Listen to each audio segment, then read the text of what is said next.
So one of the things about shooting suppressed is especially when it gets cold, if you shoot a high volume of rounds, like tonight, or this evening and tonight, I probably shot about 300, maybe 400 rounds, I'm not sure. But I shot them in pretty quick succession. The can gets extremely hot, all that carbon builds up, and it basically bakes the can on here, onto the flash hider, or whatever muzzle device you have when you have a quick detach can.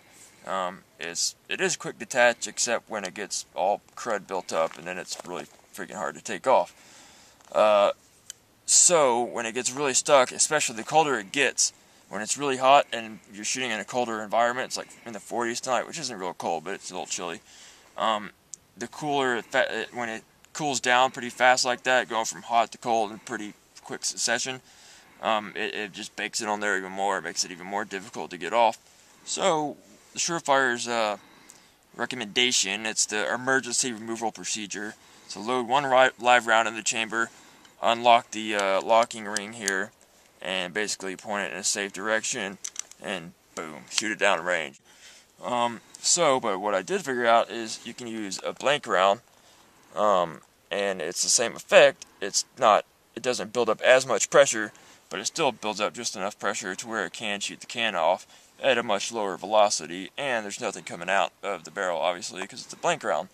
The way blank rounds work is when you have a blank firing attachment on there, you press the trigger, it builds up pressure, and then shoots, hits the blank firing attachment, the BFA, and then it just ejects the blank cartridge, and that's how it works. So if it's an open muzzle and you press the trigger, it just, shoots some gas out of there, but that's it.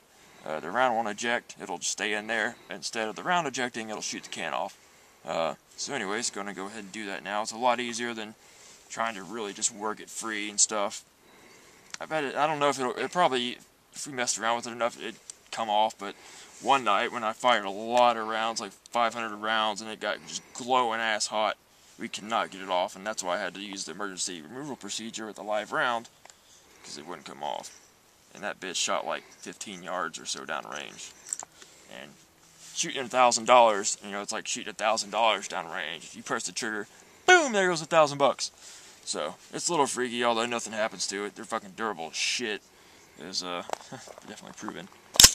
So, gonna make sure you have eye pro on. Ear pro isn't really necessary. For one, you're shooting with the suppressor on. For two, it's a freaking blank round, and you just don't really need ear pro for blank rounds. I am using a military blank round though, and that's the only one I have experience with, so that's the one I'm using. I've never shot any other types of blank rounds, the ones that are designed for maybe reenactments or something, or funerals, that have more powder in them. They're louder. I'm not interested in that. I just want to get the can off, and these are the rounds that I'm familiar with, and I know what they do and how they're supposed to, act and everything. So that's what I'm using. Anyways, alright, weapons off safe. And I'm doing it up close like this. I wououldn't do this if this was a live round, obviously, because, the round's coming out, but if it's a blank round, you can do that. So, alright, fire in the hole.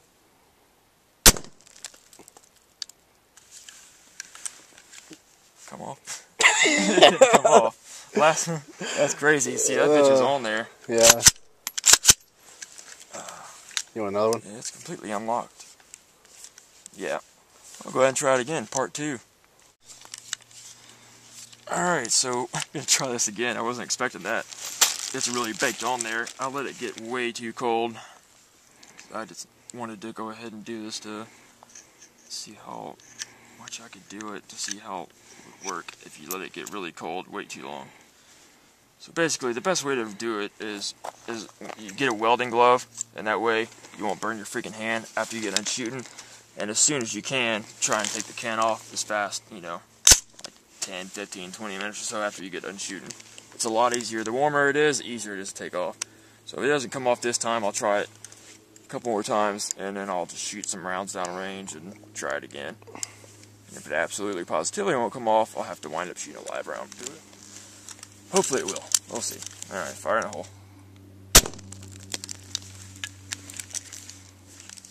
Ugh. It's coming loose, because I can't get the locking ring to lock now. So it's starting to come off. Yeah, so it's one more might do it. Yeah.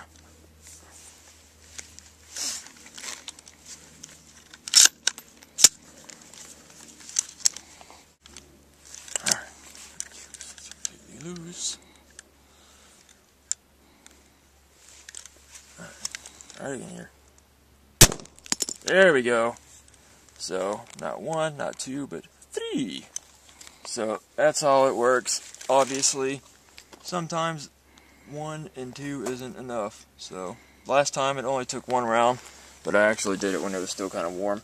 So, obviously, it will still work though, you know, and that's a lot freaking easier than trying to pull the damn thing off, twist it and pull it and everything, because these bitches can get stuck on there, and I don't care how strong you are. I've had several friends tell me about it too, and shooting at carbine classes especially, because it's a high volume of fire in a short amount of time, and these things can get really baked on there. So, anyways, so that's it. Take care, guys. Let's see that, just want to show the carbon build up right quick. It's hard that light washes it out, but this thing gets really freaking nasty. This is a flash hider, surefire flash hider. Yeah, it gets so built up on there, and it just bakes the freaking can on. And I don't know if you can be able to see inside of this. Here, let me see if I can diffuse it a little bit. No, not really. Yeah, just inside the can there just gets so freaking nasty and stuff. Right at the blast baffle in there, where it connects, or where this basically the flash hider ports, where it's just blowing out the entire time. That's what just, you know, it's all in there and just comes right and sticks in there right there. That was about the stupidest fucking explanation I've ever heard. But by God, it's what fucking happens. If you're if you're not a gun expert, then maybe you'll understand. If you're a gun expert, then you'll probably be like, this guy's a fucking douchebag. What the hell is he talking about? So yeah, I can't even really get it back on there without really, I mean, you can see that shit coming off every time I freaking scrape it. So it's gonna have to, I'll just take my wire brush right quick, and it comes off extremely easily, actually. Once you just take a brass brush or copper brush, whatever the hell brush I got, the shiny freaking bronze one, you just take it and scrub it, and it comes off pretty easy. So anyways, that's that. What it look like with the light, just make sure it's enough light. Okay.